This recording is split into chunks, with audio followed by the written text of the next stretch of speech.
These are my two favorite skirts, and because I know how to sew, my challenge for today is trying to create the love child of my two favorite skirts to create, hopefully, my third favorite skirt. Skirt number one is this skirt that I inherited from my grandma. It is a true vintage tennis skirt. It's probably 50 or 60 years old and is one of my favorite garments in my closet. It's extremely simple. It has some pleats at the front, a plain back, and this little button and zip closure.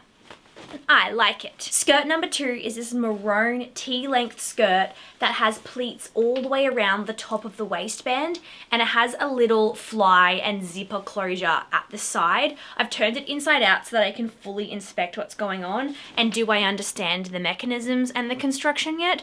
Absolutely not. One of my favorite parts of this skirt is it has a hidden waistband underneath this little piece of fabric here. And this little waistband section has a piece of elastic and these little buttons on either side. And that means that you can stretch it out and kind of make your skirt tighter or looser depending on the season. So I think I want to try and incorporate elements from both and maybe draft my own pattern. We will see what I can technically achieve, but that's my goal. If you've been watching my videos for a while, you'll know that I'm in a big adventure trying to learn as much as I can about sewing. There are a lot of technical things that interest me like nothing else, and one of the things that is really exciting to me right now are pleats, darts, tucks, and any sort of sewing that helps create shape in a garment. I love it. It's very exciting and I don't quite understand it yet, and I know that I'm going to need to implement some of these things in this skirt that I'm making today.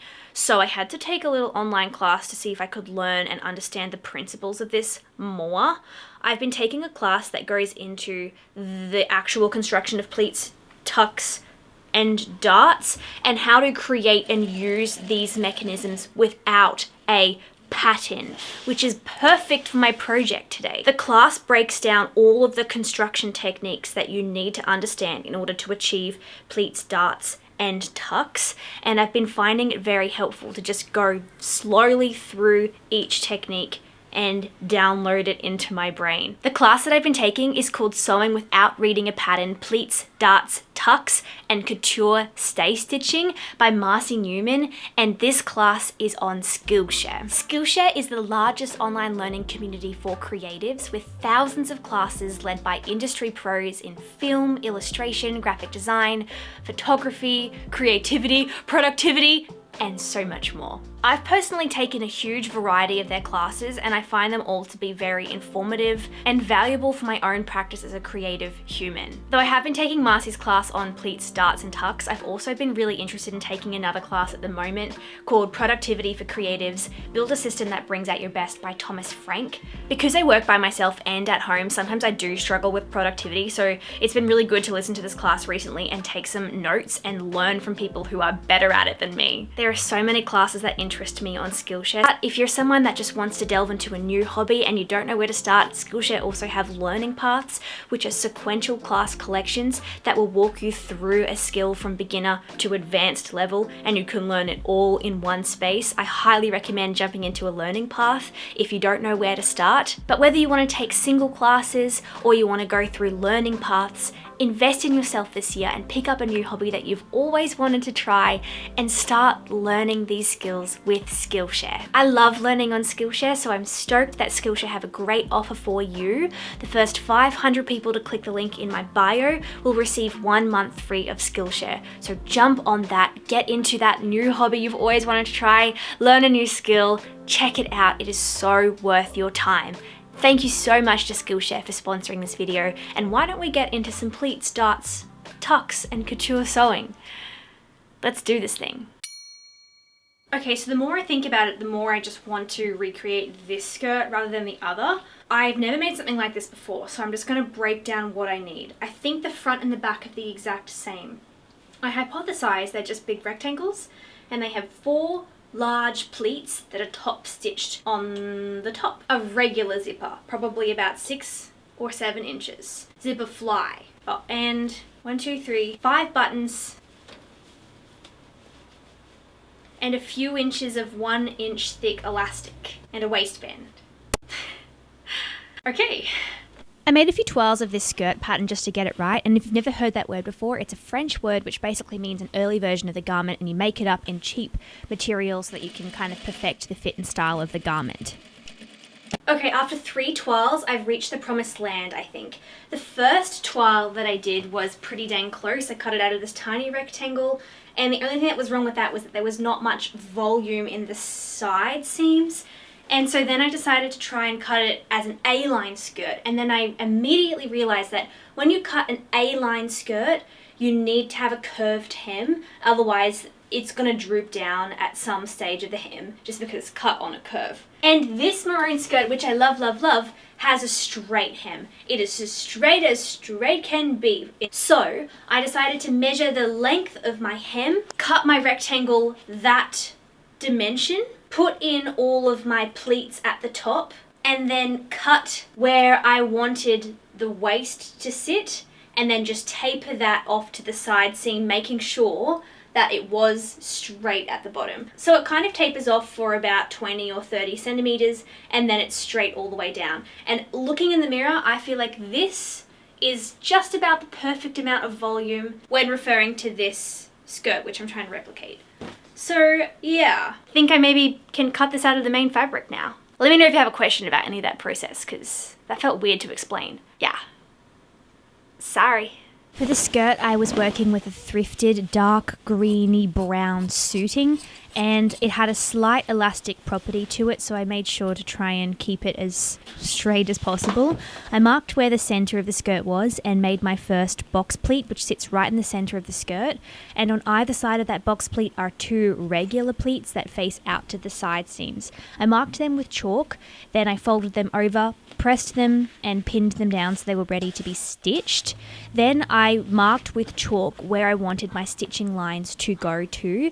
It was about 20 centimeters for my skirt, and then I proceeded to top stitch all the way down to that chalk marking, which was evenly marked across every single pleat, and then I overlocked the side seams of each skirt panel so it was ready for construction.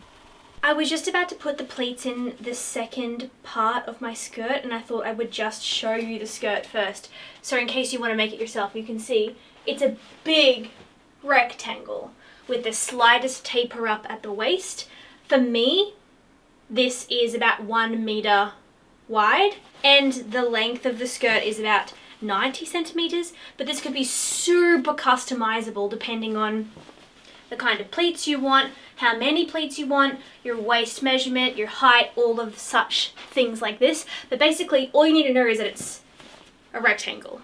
It's basically a rectangle. Okay, my pleats are done. I must admit, the way that this top stitching looks, very satisfying. I quite enjoy doing that. I'm going to sew up the right side seam, then I'm going to figure out what's going on with the zip and the waistband. That's really everything there is to do with the skirt. So in theory, quite a simple skirt. I'm really hesitant to say that though, because zipper construction is hard for me with a pattern, and it's harder without.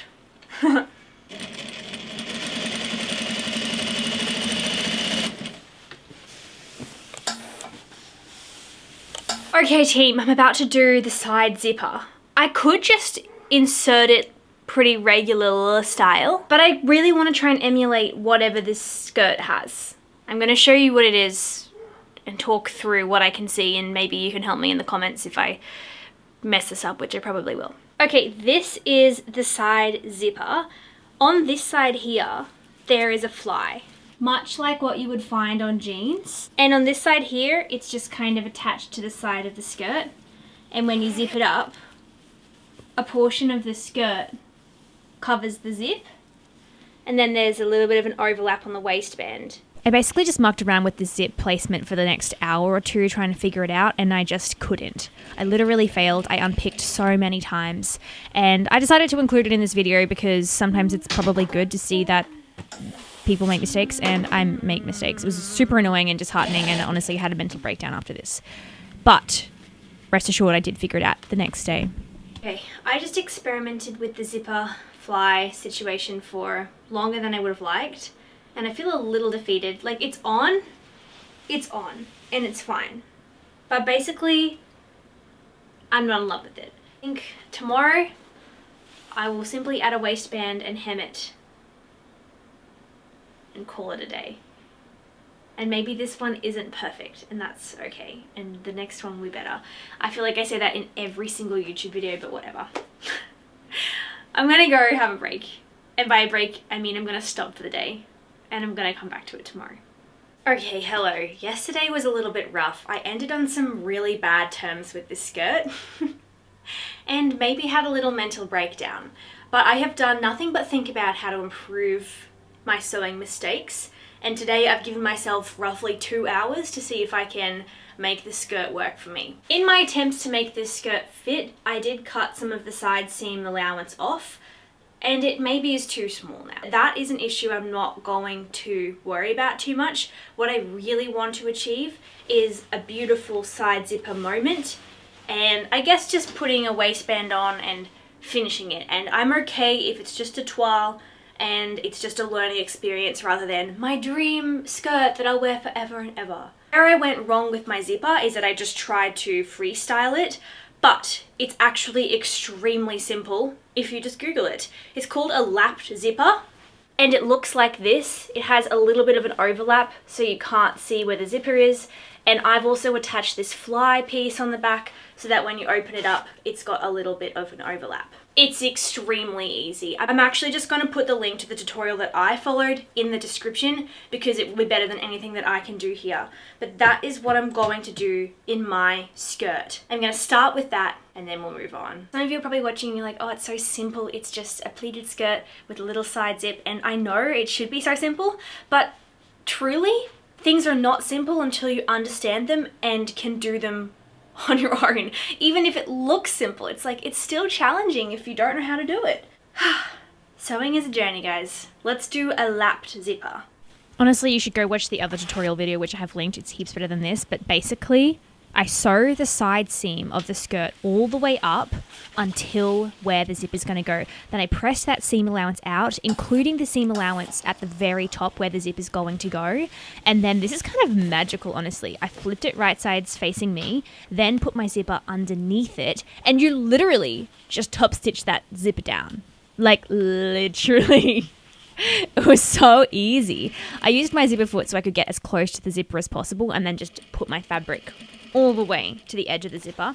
And then what you do here with the other side is you just slightly overlap it and you line it up with where that top stitching sits and you pin it down to the other side of the zipper and stitch that down. You just top stitch that down and then do the tiny little horizontal stitch right at the bottom to secure, and then it's done. Wow. Easy. And all of that leaves you with this little overlapping section and a zipper that hopefully opens because you haven't sewn through it. You could leave it like this, but I want to add the little fly facing because I'm crazy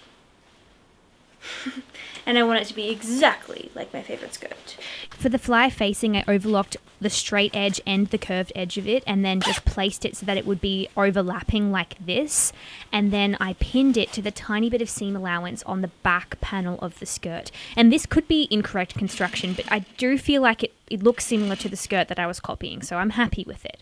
I sewed that down, and then I also made sure to do a tiny little stitch here on the other seam allowance just so that it would lay flat. Now that I've done a lap zipper, I'm like, oh, that was really easy. But guys, that took me many hours total to figure out. I should have just Googled it straight away. But sometimes it just feels right and feels fun to just try and see if you can reverse engineer something without Googling it. Let me see if my brain is good. Alas, my brain was not good. I'm gonna sew up the side seam now and then I can get another fit check. Okay, fit check. It's good. It's actually really good. I feel like I suffered for this one. I don't know why, I don't know how, it just kind of ended up being like that. And the zip looks kind of delightful. And check the fly, that's real fancy. Real fancy stuff there. There's only a waistband and a hem to do left. I guess I'll do the waistband while I've got my morale slightly up, because a hem is fairly straightforward. Pretty sure I said that at the beginning of this project. This should be fairly straightforward. Oh, sweetie. Somehow I feel like I do waistbands different every single time. I still don't really know what the right way is, but this worked for me.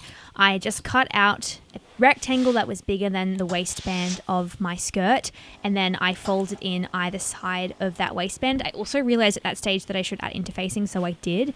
Then I pinned that down to the wrong side of the skirt and stitched that at the 1/2 inch seam allowance, which is kind of where I had folded and ironed it. Then you fold over the end onto the end of the skirt, and then you fold it in half. So that should really be lining up with the stitching that you already did. I like to pin it and then make sure that the pin is still going through the other edge of the waistband, and that allows the stitching to look as neat as possible.